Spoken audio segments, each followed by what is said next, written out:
Hi guys, welcome to this upload for you guys here on Wrestling Fan Open Mic Night, here exclusively on YouTube.com.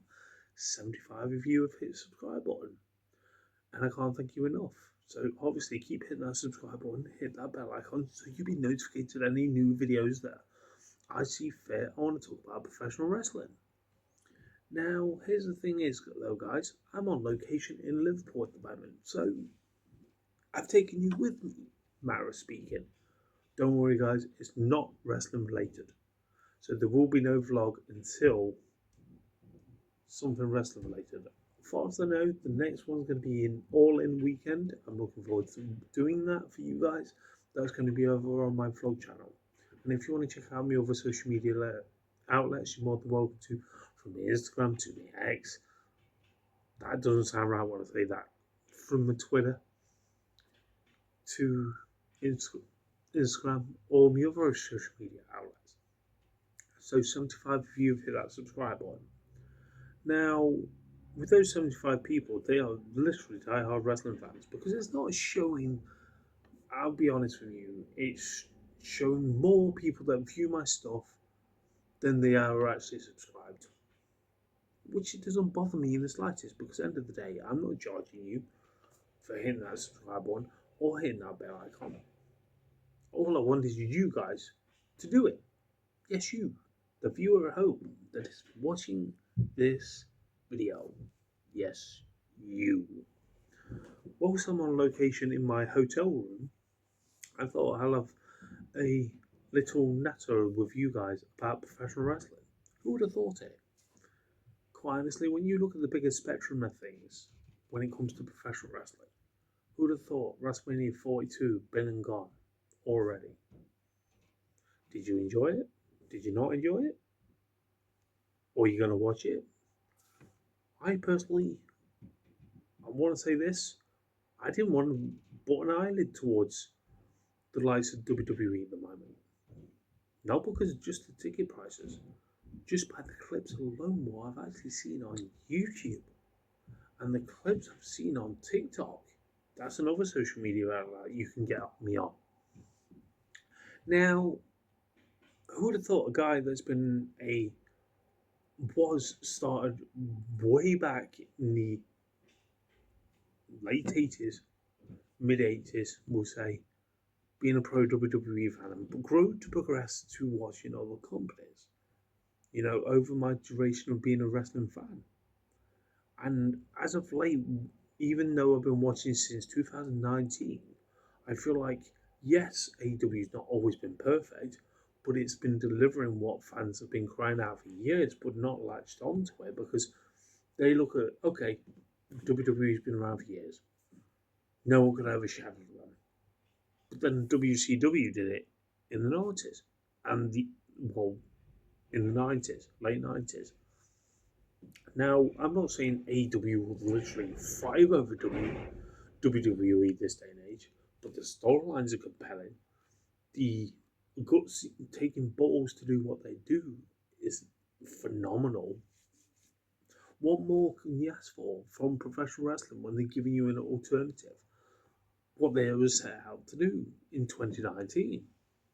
Now, it may have left a bad taste in a lot of people's mouths when Cody was around the company because he was copying, and was stereotypical what TNA fell through to do when they signed all these WWE crop of talent. And that's all Cody wanted to do pretty much is promote those sort of talents. Although, alongside that, you had the four pillars. You had the likes of Sammy Guevara, you had the likes of Darby Allin, the likes of MJF, all thriving in with the mix of the likes of Chris Jericho, the likes of John Moxley, name but a few that jumped ship from the likes of WWE to AEW. But then it seems when you look at this show on the other foot this day and age, it feels like, okay, yeah, you've got the mixture with the WWE guys, but then you've got top independent talent gone to the likes of AEW and thrive. It's great to see. And when I did my video about Darby Allin being the AEW World Heavyweight Champion, that was ballsy to do that in the middle of the build-up towards WWE's very own WrestleMania 42 over the two-night stretch this past weekend. Now you've got to think to yourself, why have they done that? Have they done it just to turn heads to talk about AEW? It seems like it, because it's took off the steam what WWE's set out to do to promote WrestleMania on their WrestleMania week. Now, I feel like over the years of professional wrestling, no one has ever done that. Even the likes of TNA did not do that, or Impact Wrestling, when they've literally been hand over foot towards the likes of they didn't want to step on WWE's toes. Now, obviously, yes, they've got a working relationship now. This is before. They just didn't want to try and do that. The only time they ever did when they tried to set out on a Monday night, the same time as their WWE's flag show, Monday Night Raw, and it failed. I don't recall any company that's turned heads and got, oh, hello. Yes, you may like it or may not like it, but it was a ballsy move to do it. Because quite honestly, it's took the steam off the way, how to put it, it's took the steam off WWE on their momentum going forward for this past weekend. Now, when you've got to think about it in the logical sense of it, AEW's done that a few times.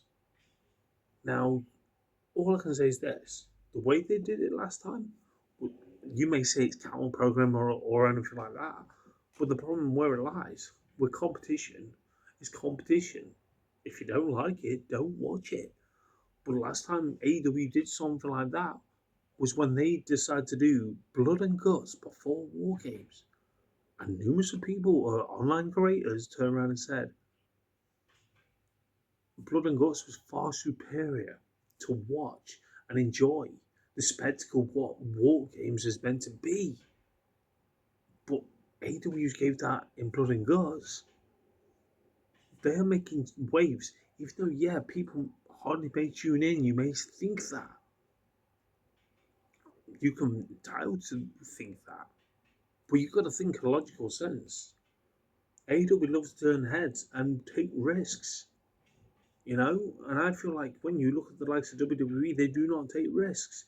Yeah, you may have had Brock Lesnar versus Obi Family, the most people are talking about on the internet.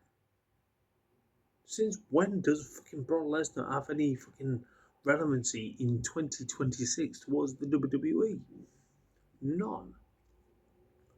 Then you look at the way when I said about Darby Allin being the World Heavyweight Champion of AEW. That's a massive achievement for an underdog sort of story. I thought wrestling fans in 2026, still to this day, me growing up, watching professional wrestling, they've always liked the underdog story.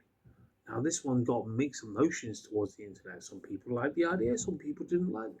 How dare you disrespect MJF doing a squash match and everything? It's called shock value. Now, shock value creates money. And the way they put the weight on his shoulders now this is going to be the underdog story going forward. Because people are now expecting and he's going to lose that title anytime soon. Now, the thing is, when you've got to think about it, If you look at the way WWE are doing things now in 2026, they did take a risk. Don't get me wrong, they did take a risk. Oh my god, I'm giving them a compliment. They did take a risk in main event Jey Uso, but he ran thin because the only reason why he was not enjoyable is because the way he was booked. Now you look at the way Darby Allin is the world champion AEW, that longevity storyline that he's had since day one, since Sting saw him in 2023, saying, mark my words, one day he will be world champion. That's what escalated a lot of people to back him. Now the thing is, when people saying, why have they done it now? It's shock value. You know, that's what's missing in the likes of WWE, where you literally have that shock value. You look at what you've actually got on your WrestleMania 42 card, and none of them is going to be shock value unless Obi Femi wins. That's the only one match that I see a lot of online creators talk about more than any other match on that card, those two cards. You know, and you don't look at the Jade Cargill versus the likes of um, Rhea Ripley. You look at Jade Cargill and you think, I just watch her. The way she is at the moment is the same way she was in AEW. You know, I don't see no shock value, no entertainment value, even though you're an entertainment based company and you don't want to be classed as a wrestling company. That's fine. I've accepted that over the years, but when you look at the likes of Dominic Mysterio versus Demon Finn Balor, why couldn't they just do that as shock value, making him turn up as the demon? You know, you can't give that same aura, how to put it, the same aura as the way you look at it and you go, oh, he could be in the same aura and the same league as The Undertaker. You know, where you had that presence. You know, even though he lost the streak, but you still had that presence. And then as soon as that the presence has disappeared, now he's no longer to be seen. You know, and that's what's missing in WWE: the entertainment value, the shock value. You look at the way WrestleMania is. You don't have those memorable moments, even though WWE for the past, I would say, a year or so, has survived on moments, and it doesn't seem that way. You're going to have those sort of moments on these two nights that you had at WrestleMania. Now I could be wrong, but I know I'm right. But then you look at the bigger spectrum of things. The reason why I say the likes of AEW take risks is living proof when I've mentioned Darby Allin. Let alone Kevin Knight, 1.5 for jet speed, winning the TNT Championship. Now, no one saw that coming. I thought Tommaso Ciampa was going to get that title back. Now they're going to. This is what I love about what AEW has to offer, because it's proven how wide that door is open to more ideas, more fresh ideas, fresh faces with belts. You know, you look at the like of Tekla. She may get a lot of stick on the internet, but yes, her promos not that great, but they're still entertaining. They're so unique to what Tekla's known about as the dog teeth spider Tekla. You know, you don't know what she's going to say next and who she's facing next, and she's dominating the women's division. Then you look at the women's TNT Championship. Willow Nightingale. She just faced Carmel this past Wednesday night. Or was it Thursday night? I do apologise. You know, she's defended that title left, right, and centre. Then you've got the little Easter eggs between the likes of Taneshka and the likes of Okada, building up to double or nothing match, which has been confirmed. Now that's another match I'm looking forward to, with them two facing off each other for that title once again.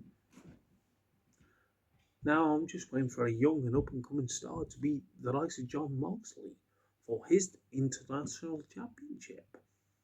You got to think though, when you look at it logically, bigger spectrum of things, you look at the way how we put it, you know, because if Will Ospreay can't get the job done against Jon Moxley, that's his kryptonite. That because at the end of the day, Will Ospreay is Superman.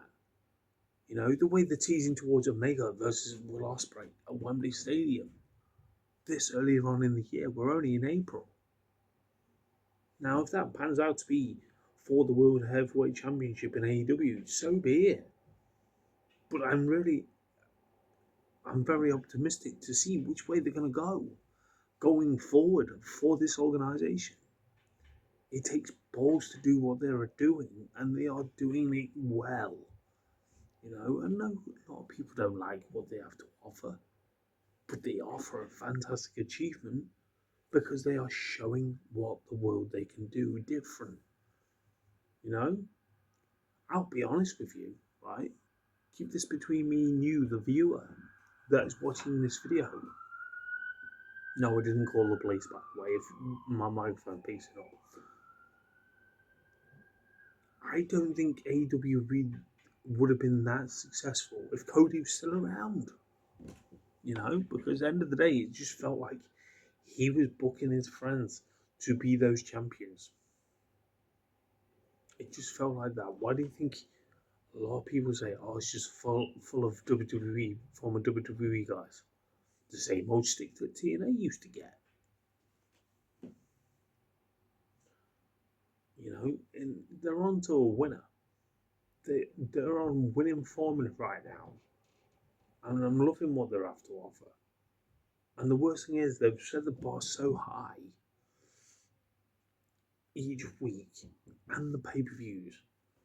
How are they going to top themselves to be above that?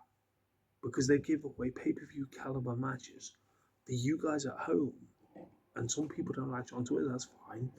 I'm not going to grill you and turn around with a gun to your head and turn around and say, oh, you've got to watch AEW because you call yourself a wrestling fan. I'm not about that. But it's just monumental stuff at the moment because they got people talking. Now, like I mentioned about Darby Allin versus MJF, yes, that was shock value. Some people like it or don't like it, but they took it to social media to talk about it, why they don't like it, why they liked it. That was the whole idea. They're capitalising what social media is all about. Why do you think I talked about it? You know, free promotion. Just as simple as that. You know, it's like counting 1, 2, 3. Well, Mara speaking because he got the pinfall. Oh, I can't believe they did MJF dirty like that. After him having an hour-long match with the likes of Kenny Omega. But he got people talking. But that's what I mean. I look at the way certain things are going. And I feel like, yes, somewhat, you look at the way the male tag team division, it needs a bit of work, even though you've got great tag teams involved. You've got the Young Bucks, you've got the likes of Cope and Christian, you've got the likes of FTR and all that lot. I'm waiting for at some point them to execute a young tag team to take the belt off FTR. It seems like it's going that way at some point in the near distant future. Because look at the way the pattern's forming. The reason why I say it's new and fresh ideas, what they're going to go with. Did I see fit the way Chris Jericho's come back in the company? I didn't see where they're going to put him. But now he's feuding the likes of Ricochet, which is really intriguing. You know, it's interesting to watch because Ricochet is one of the people that Chris Jericho wanted to feud when he was in WWE, but because of the weight classes and so on like that, couldn't happen. You know, you could see the likes of Neville feuding with the likes of Jericho. That would be an interesting feud from my eyes. And probably yours at home as die-hard AEW fans. You know, that's what I like about AEW. It's like a revolving door. It literally had that same appeal when Ring of Honor was around. Even though AEW, Tony Khan owns Ring of Honor, at least one thing is keeping that brand separate. But sometimes he does mix it in now and again. But if you get what I mean, he's trying to keep it separate as much as he can. Now that excites me. Do you think Chris Jericho's in his 50s? People may criticize the likes of AEW having certain wrestlers over 50. That when people say about aging wrestlers, you got to realize this: the high demand that WWE gives wrestlers is unbelievable. I'll admit that, but I don't see anytime soon the likes of AEW doing any house shows because I think that could put him go under. And I like the work schedule they actually have for the professional wrestlers in AEW. That justifies why they are a wrestling company that slowly but surely growing. You know, but it may take time. You got to realize this: WWE's been around for decades, and AEW's been around about 7 years. You know, it takes time. It's getting. I'm not here to moan about ticket prices, but all I can say is this: for the WrestleMania this past weekend for 2 nights, I've not even spent that much on AEW products when they come to the United Kingdom. What does that say to you? They are going to capitalize. Like I did a video, I think it was about a year ago. Tony Khan's going to capitalize where WWE is going wrong. And he's doing that. Now, whilst I'm sitting in my hotel room bored out of my brains, I thought I'd give you my insight. You know, if they want to take risks, they will take risks. They're not ashamed to take risks. And it makes me laugh when people say certain things that go a bit over the top. Other companies I grew up in the 80s went more over the top, including the 90s, the likes of ECW, the likes of Mid-South Wrestling, the likes of TNA. Yeah, TNA did go over the top. What do you think the X Division, what people were talking about? You look at even the Trios Championship, the likes of AEW have actually got currently. They're promoting young stars with it. The Dogs had it, and the Collaborations got it. I'm really intrigued to see what else AEW has to offer. To say we're only in the 4th month of the year of 2026.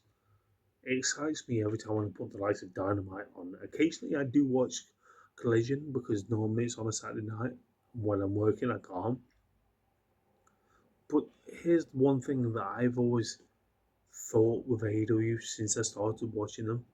Even though I miss them live, I still watch them.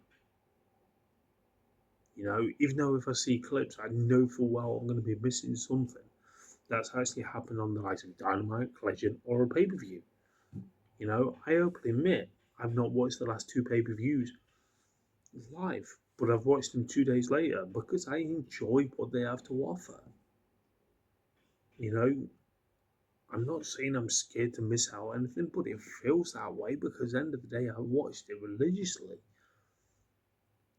And it just shows you when you look at the bigger spectrum of things and the way they're actually doing things. You know, it's got that replayability.